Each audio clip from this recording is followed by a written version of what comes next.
All right.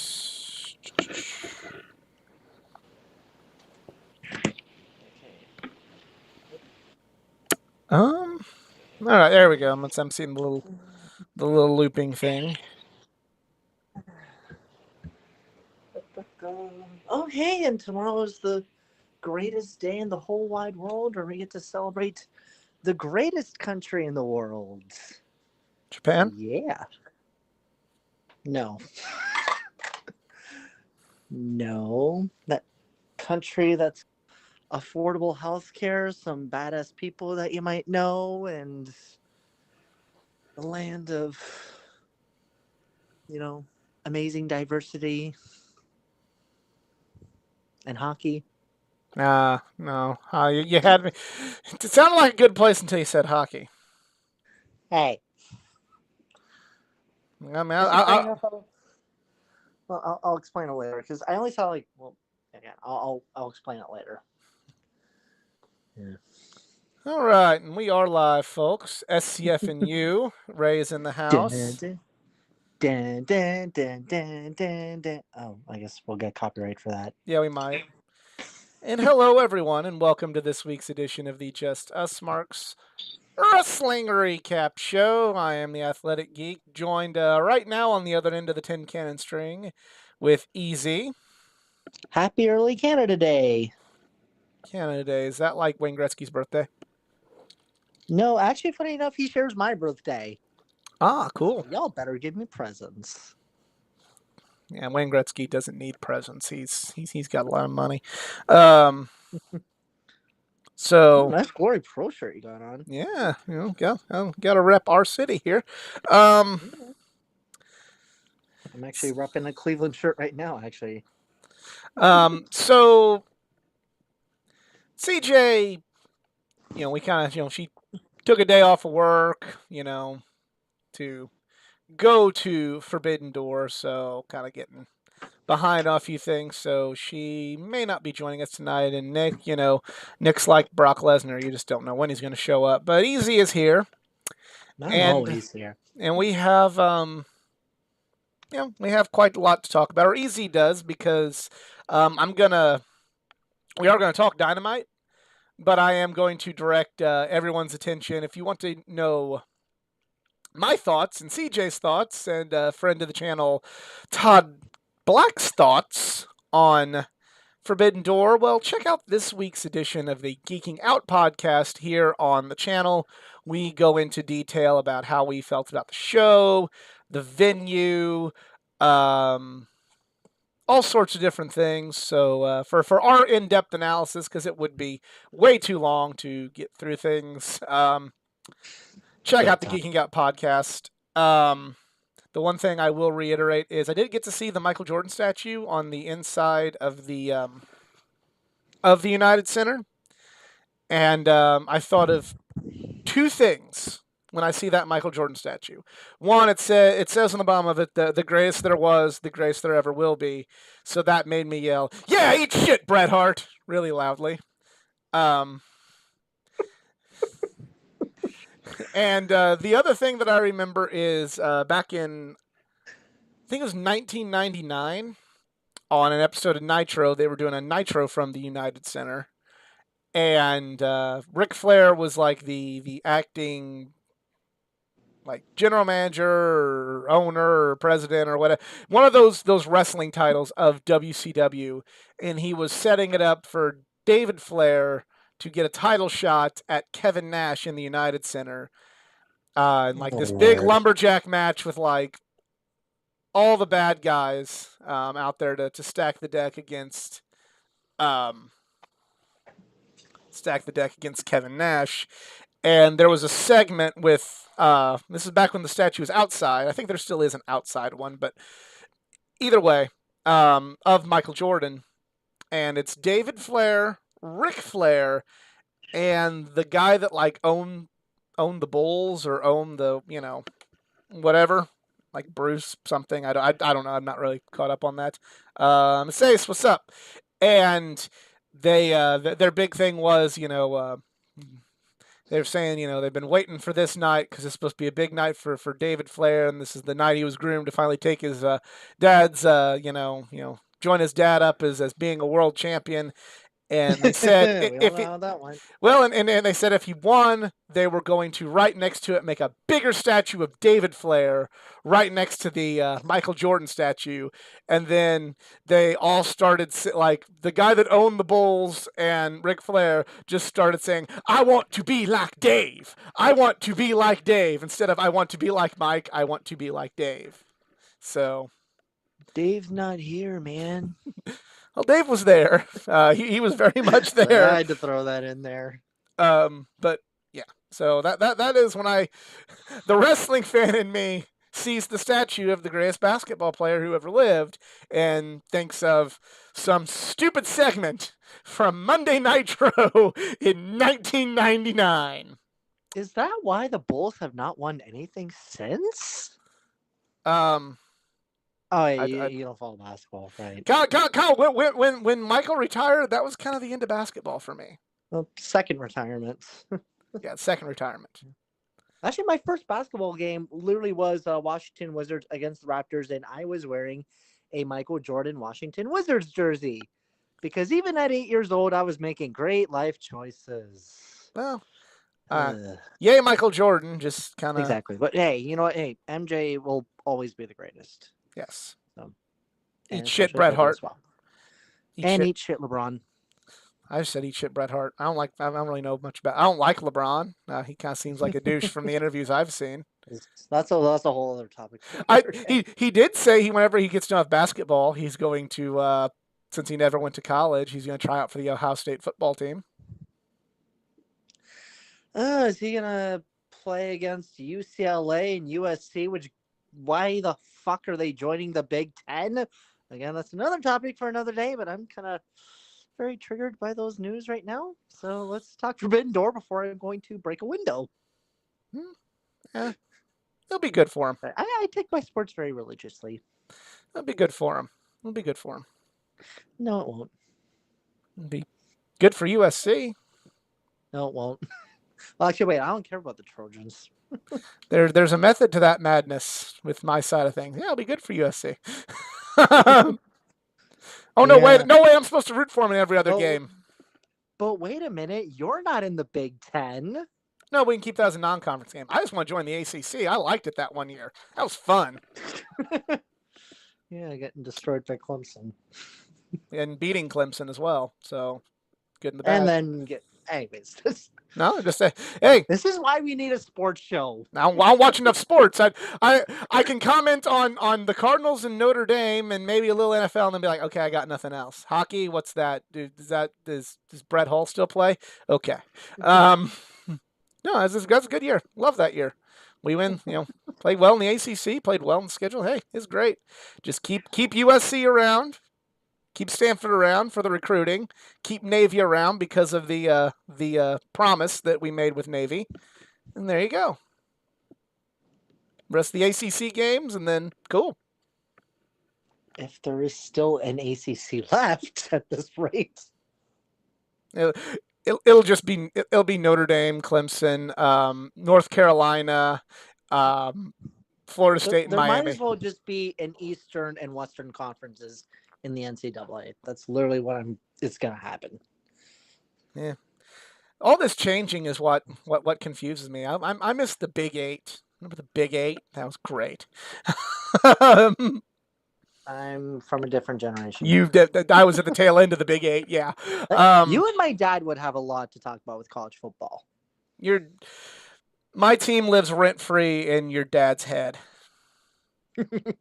that is the Notre Dame Michigan rivalry. Yeah, Notre Dame's like, hey, cool, it's a good game, and Michigan's like, I want to kill them. Like, all right, cool. We hate Michigan State more, but all right, cool, whatever you say.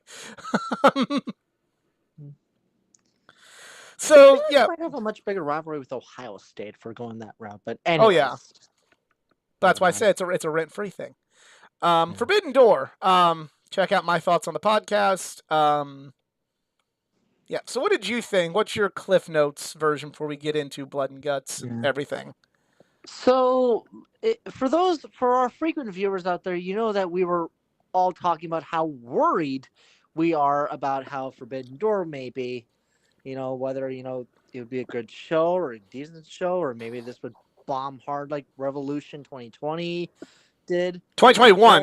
Or Revolution 2021. 2020 was 2020, that was my show I outstanding. went to. Sorry. Yes, that was outstanding. This is what happens when COVID fucks with our minds. But anyways, Forbidden Door, honestly, it was the show of the year. Amazing. It was the show of the year. It actually was damn good. They put on. Keep some talking. good matches. I got to shoe a feline. Go on, just keep talking. Shoe a feline. It was getting into something down here in the geek cave that it shouldn't be getting in. Okay, now I'm seeing why.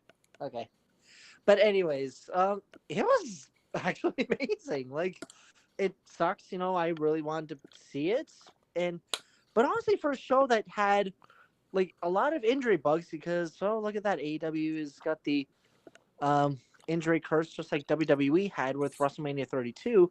I blame Danhausen. Unlike 32, AEW actually managed to, reshuffle some things around and actually put on a pretty damn good show with New Japan. And I hope, the New Japan, they thought the same thing, minus, The one thing I will say, and I didn't get to say this on the podcast, it was a great show, but this is not a show that you can really move cities on, if that makes sense. Yeah. Like, you couldn't do Forbidden Door even in St. Louis.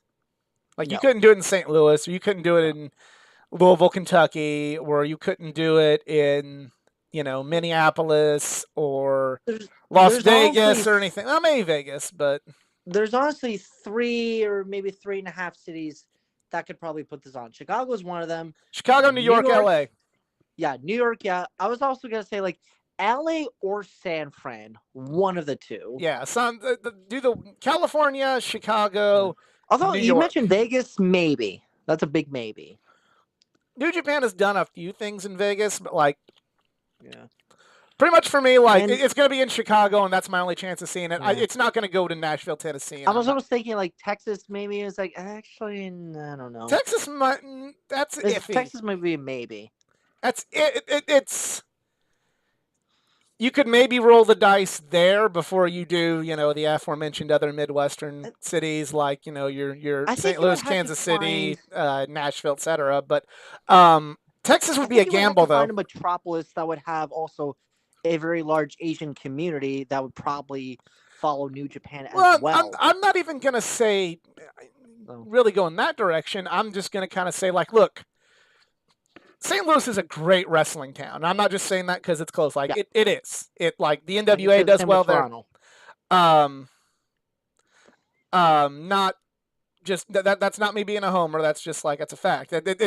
St. Louis, if you give like we said, you give St. Louis a reason to care, we'll get there. You give us a football team, we'll show up. You give us a NASCAR race, we'll show up. You give us wrestling, and we will show up. But, I was there in the lead up of Forbidden Door, and outside of me and a few other people, like, Tanahashi didn't get a reaction from the St. Louis crowd because we're with AEW, but maybe not as many people in St. Louis are with New Japan. Now Chicago, they're with New Japan just as much as they are AEW. It was literally like, in the Moxley match with Tanahashi, it was pick your side. Who do you want to win?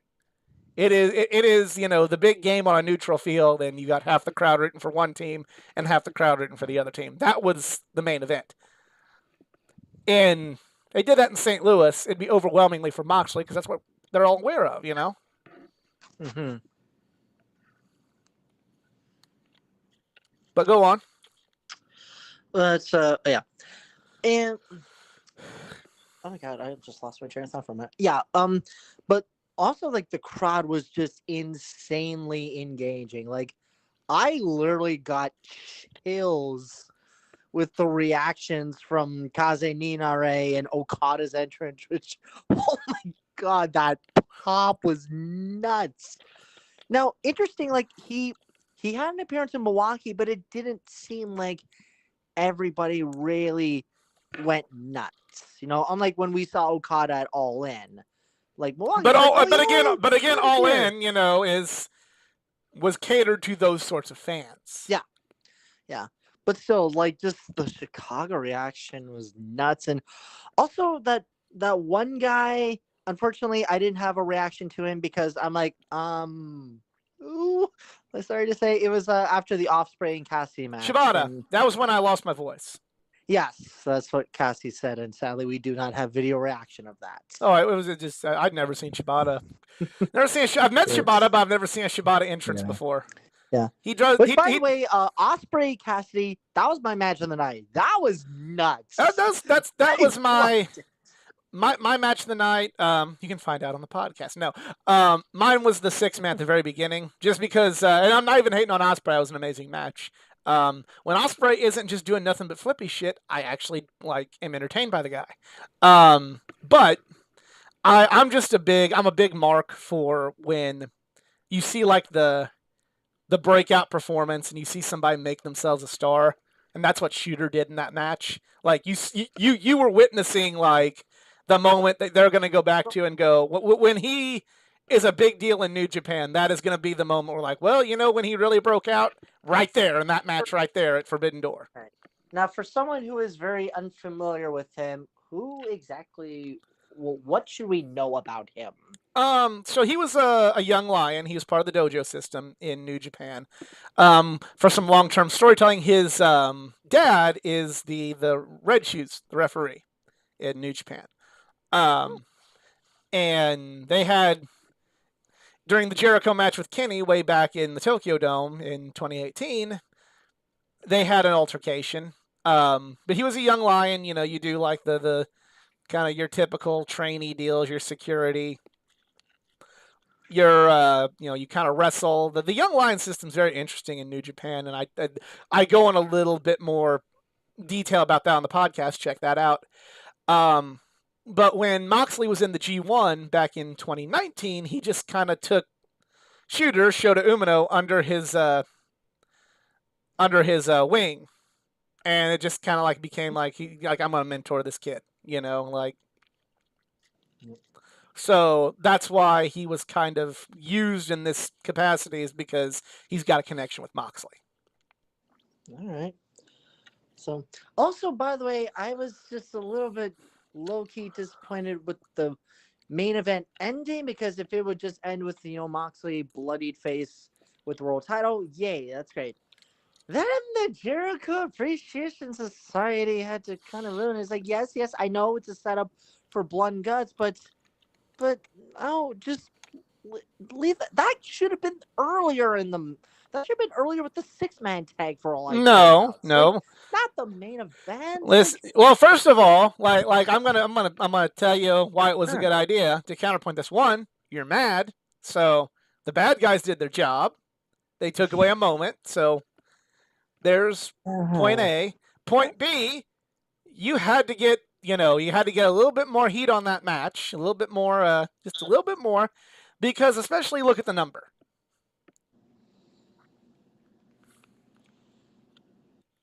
You look at that number, that you send people out wanting more, and that's what that did. It sent people out wanting a lot more, and it started planting the seeds of part of the story of that match, which is the hatred between Claudio and Eddie Kingston.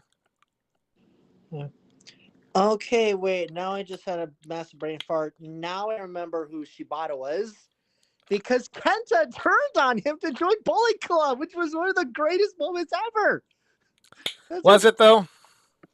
In my opinion, I thought it was awesome. But anyways, that's beside the point. That's another story for another day. But anyways, so back with the Forbidden Door. It was the whole pay-per-view was great. Unfortunately, just hate for me to say this, that the only match I really was unfortunately the AEW women's match. Thunder and Tony, they put on a great performance, but bad placement on the card. That's something we go into detail about on the podcast. The match that didn't do anything for me was the. If we had somebody from from Japan's there is nobody. They couldn't get anybody from New Japan don't have a women's division. They I couldn't know get anybody that, from. but they could have had somebody else. I know they have like an all They female. didn't have anybody. They couldn't get anybody. Damn it. So they could used have had this. a Maki Ito for all I care about. They used what they had available, which was Yeah. the best choice. It was just kind of, Yeah. even though I personally Yeah. don't care about the Young Bucks, people are going to be tired after a Young Bucks match, and the spot right after a Young Bucks match is like, unless you're Darby and CM Punk, it's not a good time. Also, dudes with attitude against Young Bucks reunited with Bullet Club. That was amazing. And especially a 63-year-old Sting jumping from the entrance and taking No, that's bad. So I don't want Sting to die. I understand that, like, that's his call, but still. I want to know who his chiropractor is now, like, at this point. See, I that was my match where I have. There's some fun moments, but like I have nothing good to say about that match. That match wasted Shingo. Wasted Shingo. I said this in the podcast.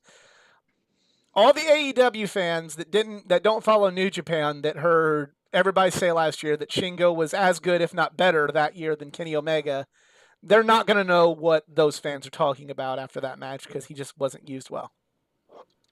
Also, for a show that had no Bryan Danielson, CM Punk, or even a Kenny Omega, again, this was actually a pretty decent show.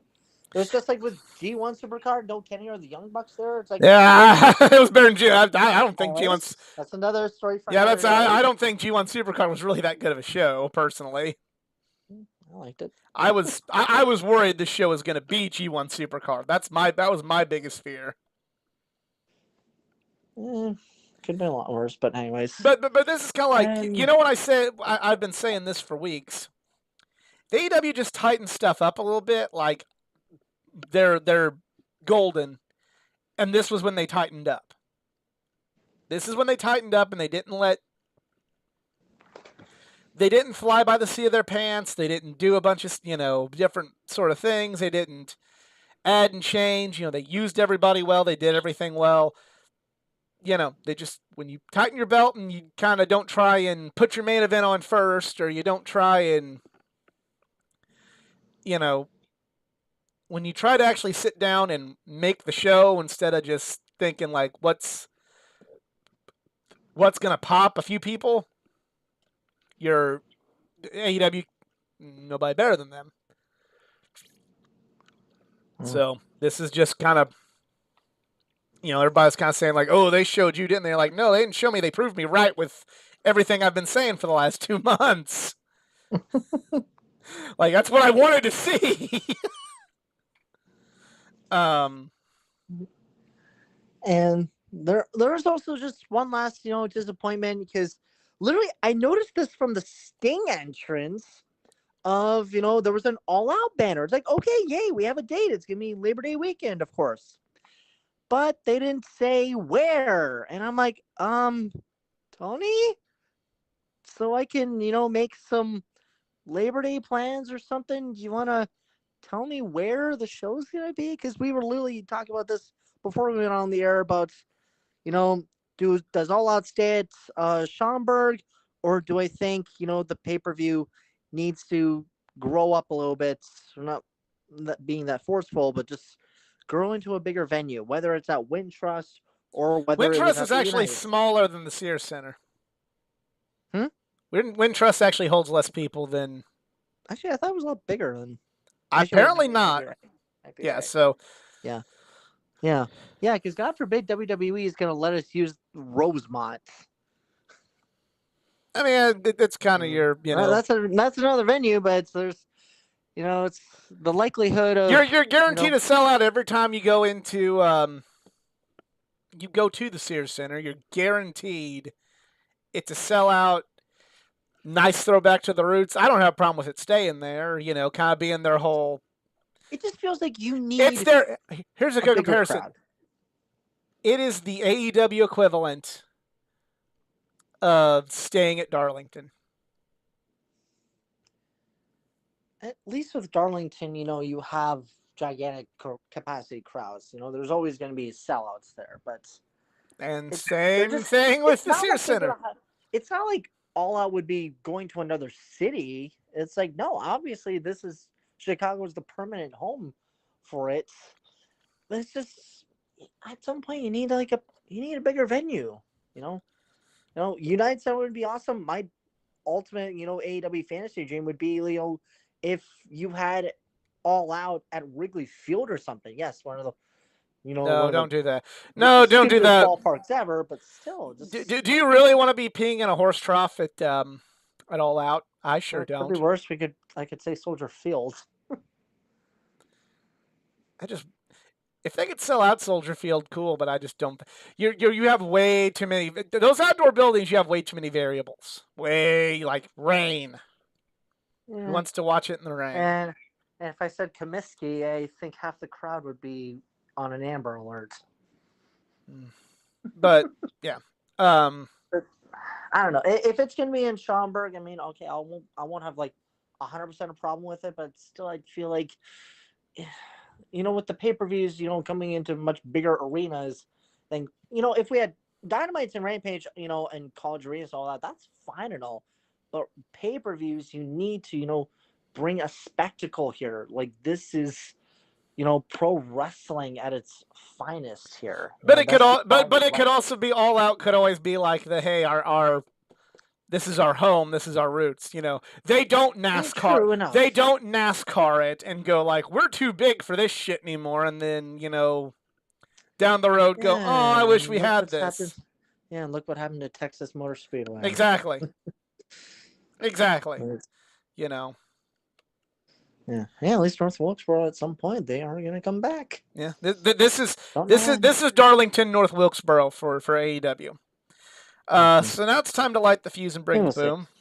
We're going to talk Dynamite, Blood and Guts. First match, Orange Cassidy with his original independent music, the music that he used when I saw him for the first time WrestleMania weekend. Jane by Jefferson Starship wrestled All Ego Ethan Page in a pretty damn fine match. Love the fact that Orange Cassidy won with a body slam. And I also love the fact that Grant Akuma pointed out, like, everybody says old school people don't like, are all against Orange Cassidy, but he literally made the crowd go crazy and ended a match on a body slam. So. And I got nothing against Jefferson Starship, but what was wrong with the Pixies? I love Where's My Mind. But this was his original music. All right, fine. I guess this was his music. This could be worse. It could be that Jefferson Starship song they played on the Star Wars Holiday Special. I actually have not seen that. Have fun. Now that should be a watch along we should do. We might have to around Christmas time. I'm gonna see how much I would have to talk my best friend Hannah into watching it because she's seen snippets of it, but she has said, and I quote, I'll only watch it when I'm high. So let's see how long that surprise is gonna last. So actually, wait, that should be a prank. We're gonna watch, a Star Wars watch along, but we don't tell her it's the holiday special. You're denying somebody a chance to smoke, though.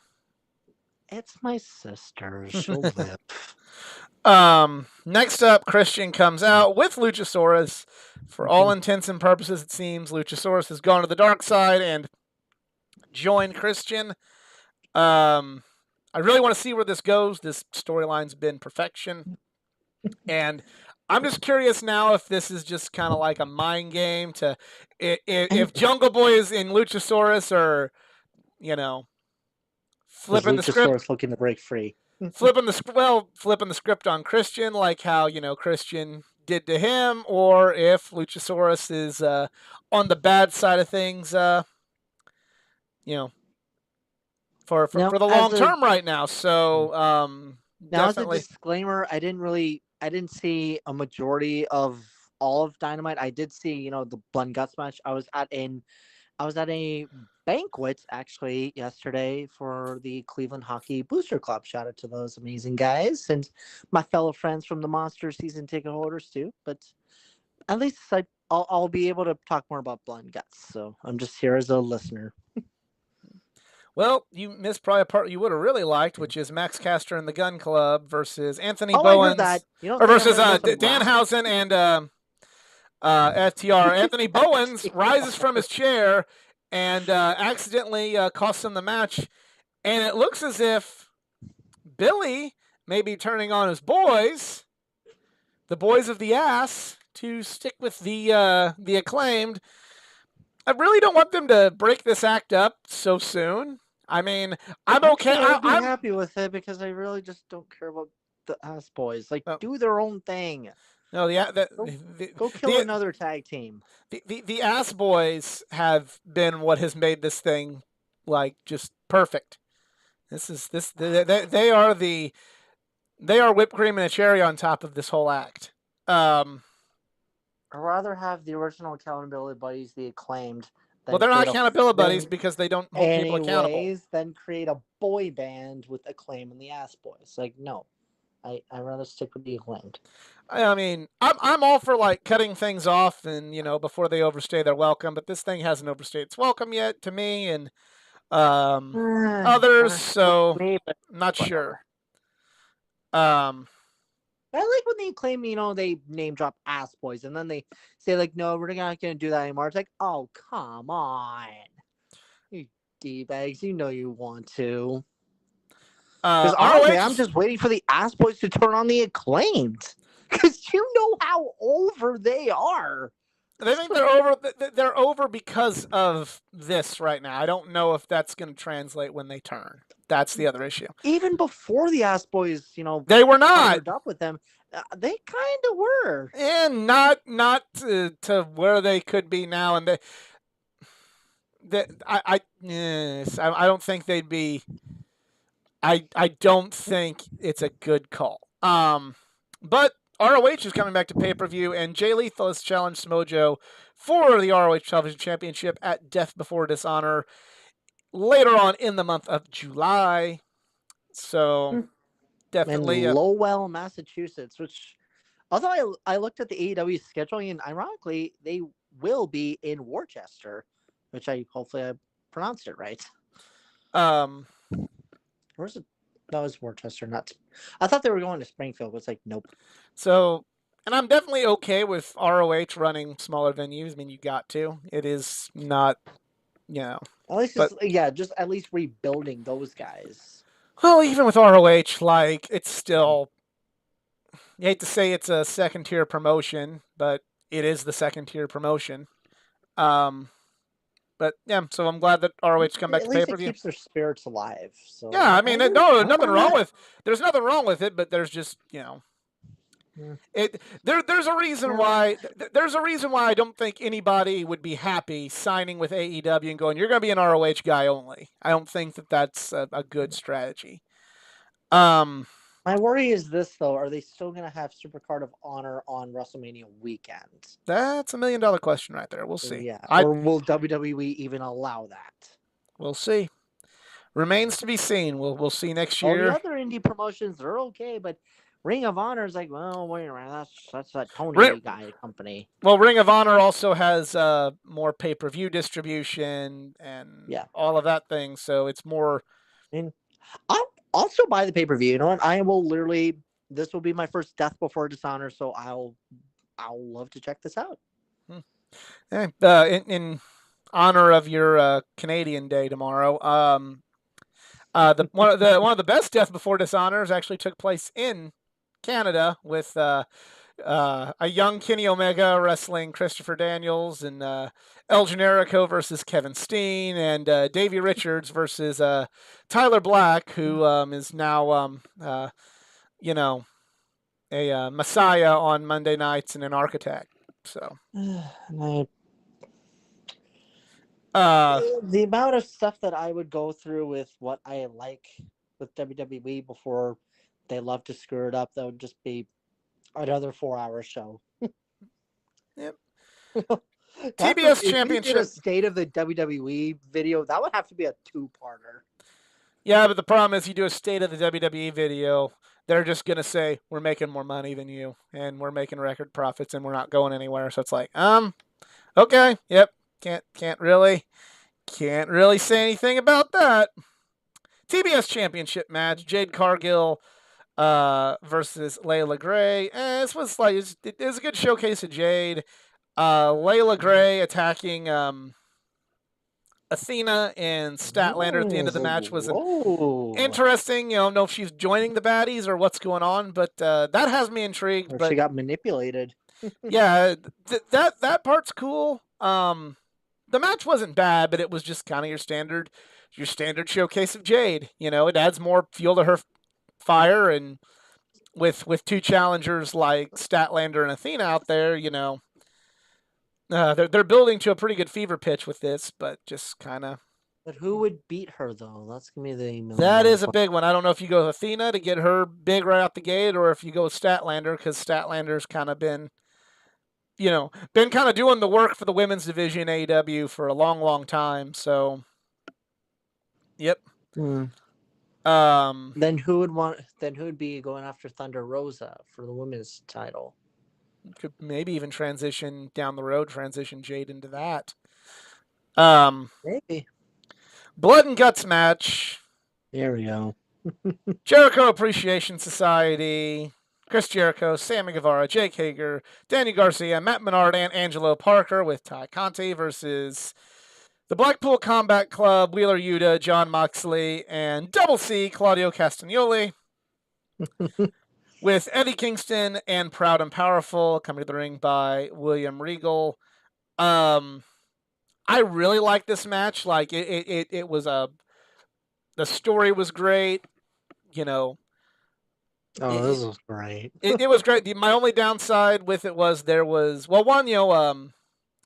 Santana got hurt, and you knew they were kind of calling an audible on a lot of stuff there. But also, there were some times where you could tell. I'm not like certain wrestling fans are like, oh, there was a botch in the match, therefore the match sucked. Hardy. No, but that's what Botchamania is for, everybody. Yeah, I mean, there's certain fans that are like, oh, that match sucked, there was a botch. WWE doesn't have as long of a match, but there's no botches, so therefore it was the better match. I mean, that's just their philosophy on shit. But there were some times where I'm like, oh, okay, bad camera angle, bad production look there. Real bad one with Eddie, like you can tell walking into the fire extinguisher. I get, I mean, these certain things just kind of happen in wrestling. Just the production was just kind of off in a few places. Still a damn fine match. Props, though. I think it was Jericho who did this. Who literally it was either Jericho or Hager, one of those two, that somebody used the camera to bash their opponents. That's actually innovative. I don't know nobody's done that. It's happened a couple times. I guess I know it probably happened, but that was still funny. The ending was perfect though, with Kingston looking to torture Jericho, but Claudio putting the sharpshooter on and getting the win before Jericho could be sufficiently tortured. And having to Claudio kind of stealing Eddie's moment, which kind of plays into some of the issues they've had over various independent promotions in the past, which is cool that, again, everything canon in AEW, so the fact that they're keeping this alive is cool. I do wish that... I love that. Kingston and Claudio clashing at last. Well, gotta slow burn this one. You gotta slow burn. You can't do this immediately, I don't think. I don't know, obviously immediately. Build this up big time. But I would say this would be a great match for All Out. I think maybe you could probably even build... Maybe even do more than 2 months. Maybe. A little bit more, maybe a little bit more than 2 months for right now, because... Also, this was another annual reminder that AEW just loves to kill Sammy Guevara in certain ways. Yeah. But when we do get the Kingston Claudio clash, say that 5 times fast. That sounds like a name of a pay-per-view we could have. Yeah. I really hope they kind of do some vignettes explaining the history, because I'm familiar with it, but you know how I say, hey, not everybody's familiar with New Japan? The people that are familiar with the program and the feud that Claudio Castagnoli and Eddie Kingston have had in the past, like a fourth of that knows this storyline. Chikara and CZW from from 2005 to 2011 is outside of it's a much smaller area of wrestling fans. So I really hope that when the time comes to really go, no pun intended, all in on this feud, this is explained for the people that weren't watching Chikara Pro Wrestling in the late 2000s, early 2010s. That is, I can understand.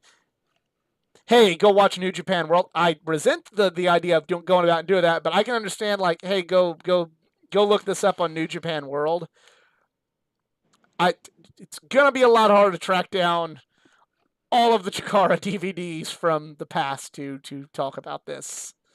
So might wanna give context to those of us that weren't inside the independent bubble then. Yeah, so I was gonna say I've only heard like just all the shit that Eddie Kingston has posted on Twitter. But I'm just not 100% familiar with this rivalry. So yes, I would pretty much love a vignette or just anything about these two. Yeah. No. Who knows? And also, when he was swinging from the top of the cage, I was actually literally getting scared because like you were guys are 1 foot away from falling like what 10, 15 feet above the ground. Yeah. So yeah, just please don't ever do that again. If you guys, especially CJ, if you don't want Sting and Jeff Hardy to jump off tall buildings, then don't ever do the swinging thing on top of a cage. I was actually more hoping someone would fall through from the cage. I was more worried about that because they exposed the ring and like, ooh, that's going to be even worse. But yeah, great match. Just maybe not quote unquote 5 stars in my book, but still a great match. And yeah, that is. I give it a 4-star for sure. Still, and that's it. That is our. That is the week in wrestling. You gotta. I'm gonna take a leaf out of the some of the AEW fans on Twitter's playbook and go, well, if you want to know more, you can go watch this other video. But we got a comment. It was hilarious on top of the cage. Claudio was having the time of his life. Meanwhile, Moxley looked up. Oh God, we're really high up. Yeah. Oh, and I real quick when Moxley addressed the crowd at the end of Forbidden Door, he went, I don't know where I'm going with this. I'm probably concussed. And I'm like, no, don't say that. Do not bring that into the universe right now, Mox.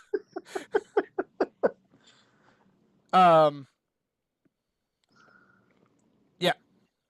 So that is the show this week. I want to thank everybody for tuning in. If you enjoyed, please give a like, share, subscribe for more content. Check out this week's Geeking Out podcast for a more in-depth analysis and from CJ, friend Todd, and myself on the Forbidden Door show. And follow me on my social media pages, facebook.com/athleticgeeka9, Twitter athletic_geeka9. And when you're there, you can join in on the hate I'm getting for saying that Reynolds and Silver have been misused and could have been tag team champions last year. Got a lot of hate for saying that, so go let your voice be heard on why I was stupid for thinking that on the Twitter. And I'm also on Instagram at athleticgeek89.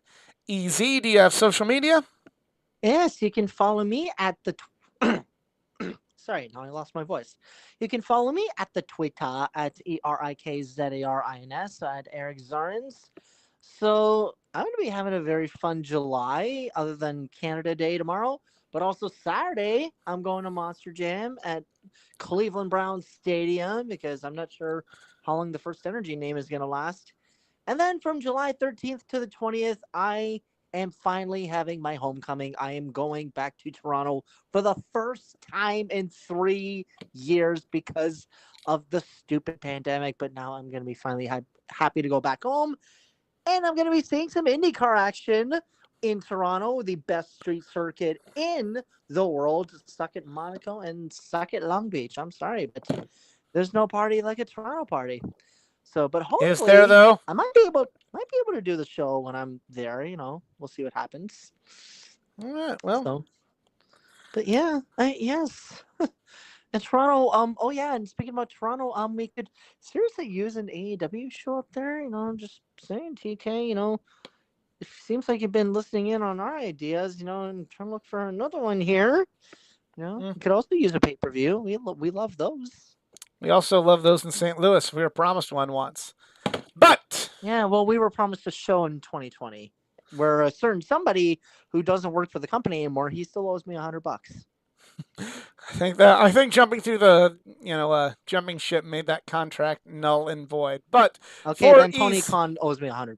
There you go. For EZ, I am the Athletic Geek. We are just Marks, and we're out. Have a good one.